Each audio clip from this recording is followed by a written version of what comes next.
Mheshimiwa Rais baada ya kuapishwa aliona kuna haja ya kukaa mezani na kuongea na wadau wa vyama vya siasa na wadau wengine kuweka maridhiano kwa ajili ya kuweka hali ya utulivu katika nchi yetu.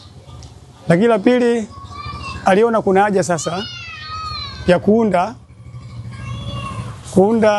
wizara mpya ambayo itawafikia pengine vijana. Mimi naamini wizara ilikuwepo, lakini wizara ilikuwa mwanzo ilikuwa na mchanganyiko kidogo.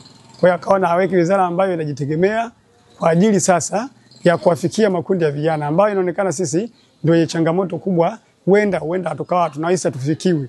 Sasa baada ya kuwa na hiyo wizara, maana yake tayari tumefikiwa kwa haraka zaidi. Lakini pia nishukuru kwamba siku ya jana aliteua hiyo wizara na wizara nyingine pia, lakini pia kuna waziri ameteuliwa. Tunampokea kwa mikono miwili kama vijana, kwa sababu tunaona kabisa kwamba tayari target yetu kupata vijana kwenye wizara inafikia, kwa sababu ni waziri kijana na anakuja kuzungumza masuala ya vijana.